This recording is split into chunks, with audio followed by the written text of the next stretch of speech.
Okay, so let's have a little look at grading through the waist and hip line on your Linda Camisole. So I've already done an FBA here, and if you look, what's happened is the extra width I put in the bust extends all the way down through the waist and into the hip. If you have a little look at the calculations, you can work out if this is added too much or not enough for your own waist and hip measurements. There is some ease in this pattern, so you don't need to worry about it too much, but if it's really clear that you've just got too much space or not enough, what you can do is add it here into the side seam. The top only comes to your top hip, not your low hip, so I wouldn't worry too much about your low hip measurement actually. It's mostly going to be around the waist area. And I'll just give you a little demonstration about how to do some grading.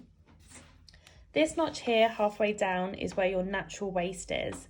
And for instance, you know, you've added a good, like an inch too much. We can go in and mark that on about here. And then in the hip area, maybe it's just sort of half an inch. Remembering that this is your hem, so you don't want to grade through the hem. You want this to be where it finishes. And so I've got these markings here and I just want to connect the dots. I'm going to use my pattern master, which will give us some lovely curves as with the body. And I'll curve this way round into here. And then round here.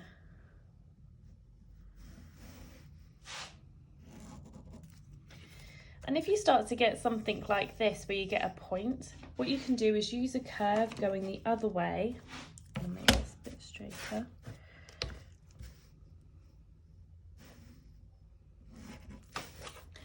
Using a curve going the other way, you can create a curved line rather than a cornered line.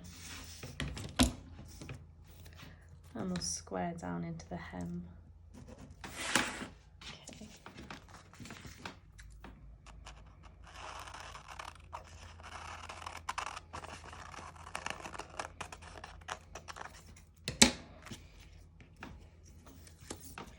So you can see that I've maintained all the adjustment we did through the bust, but I've got a smaller into the waist and taken a bit there off the hip.